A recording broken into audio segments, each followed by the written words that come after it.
Kelompok Pemuda Putri bergerak dalam lingkungan induk kesatuannya. Kelompok Sapiah aktif di Markas Prisimpang. Kelompok Yeti Zain di Markas DRG Mustopo. Kader PPRI yang telah digembleng di Jakarta maupun di Surabaya dengan jiwa, merdeka atau mati, membantu para pemuda melawan Jepang. Kelompok Caraka penyelidik dalam tugas membantu TKR menyusup ke daerah musuh dan daerah pertempuran Surabaya. Terbentuknya Kantor Berita Antara dan Perjuangan para wartawan. Kantor Berita Antara di Jakarta didirikan oleh orang-orang pergerakan seperti Adam Malik, Sihaputar, dan MR Sumanang. Di Surabaya sebelum terbentuknya Antara didahului dengan Kantor Berita Indonesia. Kantor Berita Indonesia didirikan oleh tenaga nasionalis revolusioner, 2 minggu setelah proklamasi kemerdekaan Republik Indonesia. Tempatnya di Tunjungan 100, Sudut Embong Malang Tunjungan. Upacara peresmian dihadiri oleh para tokoh pergerakan di Surabaya. Dengan nama Indonesia, dimaksudkan agar pemberitaan yang disiarkan dapat segera menembus angkasa dan ditangkap dan terkenal melalui pemancar berita oleh transmitter kantor berita itu. Berkat hubungan yang terus-menerus dengan Adam Malik dan Rahmat Nasution di Jakarta, maka 2 minggu kemudian Kantor Berita Indonesia di Surabaya dengan resmi mempergunakan nama Kantor Berita Indonesia, Antara, Indonesian News Agency, Antara. Pada tanggal 3 September 1945, Antara Surabaya mulai bekerja. Berita pertama yang merupakan headline hari itu adalah Proklamasi. Residen Sudirman pada tanggal 3 September 1945 menyatakan bahwa daerah administrasi Karesidenan Surabaya adalah bagian dari Republik Indonesia. Pihak NPI Jepang tidak tinggal diam. Semua plakat dan berita disita, disobek dan dimusnahkan. Namun para pemuda kemudian berduyun-duyun datang dengan bersenjatakan bambu runcing atau pentung ke kantor berita itu, dan menjaganya dengan sukarela siang dan malam terus-menerus sampai beberapa minggu. Sampai tanggal 30 September 1945, Kantor Berita Antara bekerja dengan sokongan diam-diam tenaga dari Kantor Berita Domei milik Jepang. Alat penerima dan pengirim berita yang dikuasai Domei di Jalan Alun-Alun 28, sekarang Kantor Cabang Jakarta Lloyd Jalan Pahlawan, secara diam-diam juga dipergunakan oleh Antara. Akan tetapi, Kantor Berita Domei kemudian diambil alih oleh karyawannya bersama sejumlah tenaga pejuang, dan dimasukkan menjadi Antara. Jumlah pegawai serta tenaga pimpinan Antara saat itu meliputi 90 orang. Dan kantor di Tunjungan dilepaskan, pindah ke kantor yang lebih besar bekas milik Domei. Tenaga penggerak dan pelopor kantor berita Antara di Tunjungan antara lain Sutomo, Bung Tomo, semula juga wartawan Domei. Tenaga lain yang mengikuti langkah Sutomo antara lain Asalah Lukitaningsih, Ketua PPRI, Masyud, Pegawai Kereta Api, Wiwik Hidayat, Pegawai Kereta Api, Sujoko Hadionoto, Pegawai Kota Praja, Juru Bahasa Jepang, Rahmat, Karnadi, Mahasiswa Shikabudai Gaku, Karsono, Tuti Askabul, Sutoyo, Gadio, penterjemah bahasa Jerman. Berdirinya Kantor Berita Indonesia pada tanggal 1 September 1945 dianggap sebagai kesaksian sejarah yang dirumuskan dalam piagam yang dilekatkan pada dinding gedung Jalan Tunjungan 100 Surabaya. Dalam sejarah revolusi 1945, keadaan selalu berubah dan rangkaian peristiwa silih berganti. Dari gedung Jalan Tunjungan, Abdul Wahab mengabadikan peristiwa bendera di Hotel Yamato. Sutomo yang juga duduk dalam pimpinan PRI bagian penerangan pada awal Oktober 1945 pergi ke Jakarta. Di Jakarta Sutomo melihat kekejaman tentara sekutu dan Belanda untuk mematahkan semangat perjuangan bangsa Indonesia. Apa yang dilihat di Jakarta itu memberikan inspirasi lain kepadanya. Sebelum bertolak ke Jakarta Sutomo dan Wiwik Hidayat dibawa ke Hof Bureau. Di sana kedua wartawan itu ditunjukkan sebuah buku yang di dalamnya disebutkan nama PJG Huyer dan Roelofsen sebagai anggota Angkatan Laut Belanda, Royal Nederland Navy. Huyer dan Roelofsen sudah di Surabaya, menyamar sebagai anggota Advance Party Rapui dan berlagak sebagai perwira Inggris. Perjuangan dengan Antara sebagai sarananya tidak selalu cocok bagi para pemuda saat itu. Oleh karenanya ada pemuda yang keluar dari Antara dan memilih memanggul senjata dan menggabungkan diri di markas DRG Mustopo. Karnadi dan Rahmat sebagai ajudan atau kurir DRG Mustopo. Lukitaningsih terjun di medan pertempuran memimpin bidang Palang Merah. Masyud dan Tuti menjadi pembantu Dul Amo dan Radio Markas Pertahanan Surabaya. Sutoyo dan Wiwik Hidayat menjadi wartawan perang. Sujoko menjadi wartawan di Kedaulatan Rakyat. Gadio Atmosantoso menjadi perwira divisi Narotama diperbantukan pada Yonosewoyo. Polisi Tentara Keamanan Rakyat, PTKR. Setelah gedung markas Kenpeitai diserbu dan dikuasai rakyat, bagian kanan gedung itu diduduki oleh sejumlah kecil kekuatan pemuda bersenjata. Selain kelompok kecil ini, seluruh rakyat penyerbu kembali ke tempat masing-masing. Sesuai dengan hasil perundingan antara pihak Jepang dan Indonesia, pasukan yang menduduki bagian kanan gedung Kenpeitai berada di bawah pimpinan Hasanuddin Pasopati dan N. Suharyo. Pemuda bersenjata itu berintikan 6 pelajar dan bekas peta. Hasanuddin adalah bekas Cudanco peta sedang N. Suharyo adalah mahasiswa IKA Daigaku Jakarta, dari kelompok Prapatan. Pada gedung bagian sayap kiri masih terdapat sekitar 1 kompi serdadu Jepang yang bersenjata. Atas perintah Jenderal Iwabe, 3 hari kemudian pasukan Jepang itu dipindahkan ke tempat penampungan tahanan di Kompleks Pasar Malam, JR Mark, kemudian THR, dengan meninggalkan seluruh persenjataannya dan perlengkapannya. Sejak itu gedung tadi sepenuhnya berada di bawah kekuasaan pemerintah Republik Indonesia. Atas persetujuan pimpinan BKR Jawa Timur, Karesidenan dan Kota, Hasanuddin dan N. Suharyo membentuk polisi militer. Setelah peresmian berdirinya TKR, kelompok bersenjata tersebut bernama PTKR atau Polisi Tentara Keamanan Rakyat. Hasanuddin adalah arek Surabaya keturunan Madura, bekas Cudanco peta. Pada zaman Hindia Belanda bekerja sebagai guru lulusan HIK. Di PTKR pangkat Hasanuddin Letnan Jenderal. Setelah ada peninjauan menjadi Letnan Kolonel. Suharyo, panggilannya Kecik, juga arek Surabaya, mahasiswa Fakultas Kedokteran Tinggi di Jakarta, dari kelompok mahasiswa pejuang Prapatan 10 Jakarta. Latar belakang kemiliterannya, ia termasuk 3 orang mahasiswa kedokteran Jakarta, lainnya Suitno dan Sugiarto, yang terpilih masuk mengikuti latihan khusus pasukan khusus Jepang bersama dengan pemuda pilihan dari seluruh Jawa. Sesudah ia menjadi wakil komandan PTKR, dapat memberi bantuan berupa pakaian seragam dan senjata kepada kelompok Prapatan 10 Jakarta.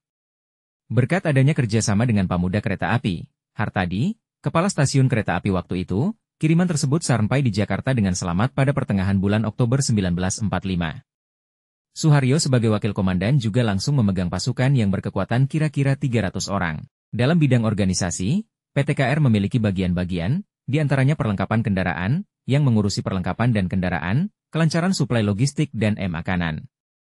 Bagian rahasia, yang terdiri atas tenaga muda yang ditempatkan di instansi vital seperti kereta api. Selain itu ada juga bagian khusus tentang bagaimana menggunakan senjata secara taktis, yang sering menjadi hambatan. Para pemuda seringkali salah memasangnya sehingga senjata tadi tidak dapat ditembakkan. Kaliber peluru juga bermacam-macam, baik senjata yang berasal dari Jepang maupun dari Belanda, sehingga tidak tiap senapan cocok dimasuki peluru sembarangan. Untuk membantu kesulitan itu maka disusunlah kelompok untuk memberikan instruksi dan penerangan kepada badan-badan perjuangan di kampung sekitar markas PTKR tentang penggunaan senjata dengan tepat. Masalah lain yang dihadapi cukup rumit adanya masalah mata-mata atau mereka yang dicurigai sebagai mata-mata. Pada waktu itu PTKR memiliki cukup wibawa dan mendapat kepercayaan dari masyarakat. Orang-orang yang dicurigai dan ditahan rakyat diserahkan kepada PTKR. Ada pula yang diserahkan kepada EMRI. Hanai saja, hal tersebut tidak jarang menyulitkan pimpinan. Karena semangat dan emosi meluap-luap pada waktu itu, maka banyak orang ditangkap karena prasangka belaka. Radio Republik Indonesia, RRI, Surabaya. Peranan radio sangat vital dalam perjuangan. Sejarah telah mencatat bahwa menjelang penyerbuan tentara Jepang ke Indonesia, Radio Tokyo dengan rajin mengumandangkan lagu kebangsaan Indonesia Raya. Hal ini dilakukan dalam rangka propaganda untuk menarik simpatik rakyat Indonesia, tetapi begitu Jepang berkuasa, maka kumandang Iagu Indonesia Raya pun lenyap. Bahkan agar rakyat Indonesia jangan sampai mendengar siaran lain yang dapat merugikan Jepang, radio milik umum disegel. Kemudian Nirom, Netherlands Indiesc Radio Omroep, Surabaya namanya diganti menjadi Surabaya Hosokyoku, Dinas Siaran Radio Surabaya. Dengan demikian, Jepang ingin agar rakyat Indonesia menurut apa saja yang menjadi kehendak Jepang. Meskipun Surabaya Hosokyoku sering melakukan propaganda bagi kemenangan Jepang dalam Perang Asia Timur Raya, tetapi Surabaya Hosokyoku bukan organ dari Sendenbu, barisan propaganda, melainkan berdiri sendiri. Peranan Radio Republik Indonesia Surabaya dalam perjuangan menegakkan proklamasi kemerdekaan Indonesia besar sekali. Melalui Surabaya Hosokyoku diselipkan penyiaran lagu-lagu ciptaan Maladi, di bawah sinar bulan purnama, yang menggambarkan kemiskinan rakyat di bawah kekuasaan fasis. Mutiaraku, Jiagu Keroncong yang memuja kemerdekaan Ibu Pertiwi dengan istilah, Jikau tetap jaya sakti. Radio penerima di masyarakat umumnya disegel. Tetapi ada bagian di Hosokyoku tidak ikut disegel, yaitu bagian untuk khusus merelai Radio Tokyo. Pemuda yang berada di lingkungan itu dapat mendengar siaran radio luar negeri. Lewat siaran itulah diketahui bahwa pada tanggal 6 Agustus 1945 Nagasaki dibom atom oleh Amerika dan pada tanggal 9 Agustus 1945 menyusul Hiroshima. Berita kapitulasi Jepang kepada sekutu telah tertangkap dari siaran radio Tokyo tanggal 14 Agustus 1945. Berita pemboman Nagasaki dan Hiroshima disampaikan kepada Ruslan Abdul Ghani melalui Nyorya Kartoyo. Sedang berita menyerahnya Jepang kepada sekutu, Amerika Serikat, disampaikan kepada Dul Amowo. Pencurian berita itu merupakan sumbangan tersendiri bagi perjuangan kemerdekaan bangsa. Setelah proklamasi kemerdekaan Indonesia diumumkan di Jakarta, pada tanggal 18 Agustus 1945 pada siaran jam 19, Radio Surabaya mengumandangkan berita proklamasi dalam bahasa Madura. Petugasnya adalah RP Jakfar Broto Atmojo. Pembacaan dalam bahasa Madura disiarkan dengan alasan agar orang Jepang tidak langsung mengerti, terutama yang berada di studio. Selain itu, sebagian penduduk Jawa Timur, Surabaya ke timur, kebanyakan mengerti bahasa Madura. Siaran dalam bahasa Indonesia baru dilakukan pada tanggal 19 Agustus 1945. Demikianlah, mulai tanggal 22 Agustus 1945 Radio Surabaya menjadi Radio Republik Indonesia, RRI, Surabaya.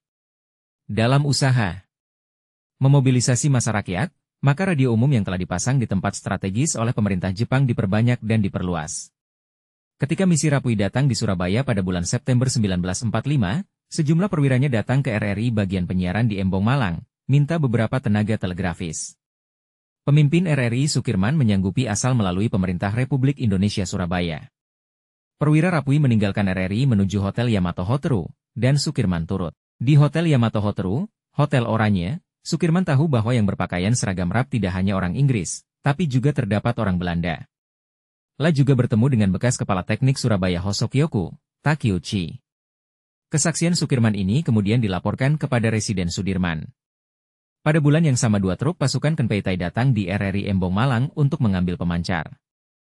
Pemuda-pemuda karyawan RRI di bawah pimpinan Sukirman bersikeras mempertahankannya. Pihak Kenpeitai bersikeras hendak mengambilnya, tetapi segera mengundurkan diri karena masyarakat setempat telah bersiap-siap menyerbunya. Kepungan rakyat yang begitu banyak telah menggagalkan Kenpeitai mengambil pemancar RRI di Embong Malang. RRI Surabaya juga ikut giat membantu penyelenggaraan rapat Samodera di Pasar Turi dan Tambak Sari. Dengan modal pengeras suara, pegawai RRI berkeliling kota, menyerukan agar rakyat membanjiri rapat Samodera tersebut. Juga pengeras suara yang digunakan untuk keperluan kedua rapat itu disediakan oleh RRI Surabaya. Serah terima secara resmi dari Surabaya Hosokyoku kepada Radio Republik Indonesia Surabaya dilaksanakan tanggal 27 September 1945, antara Moromoto dengan Residen Surabaya Sudirman. Sebelum Radio BPRI berdiri, Bung Tomo juga berhubungan dengan RRI, baik untuk berpidato, karena dia kepala bagian penerangan PRI, maupun untuk memperoleh bantuan guna mendirikan pemancar sendiri. RRI Surabaya turut memobilisasi massa dan mengkonsolidasikan tiap hasil mobilisasi tersebut. Bersama-sama wartawan film dan surat kabar, wartawan radio saling mengisi 3 bidang yang berfungsi sebagai penerangan kepada rakyat demi kepentingan perjuangan kemerdekaan Indonesia.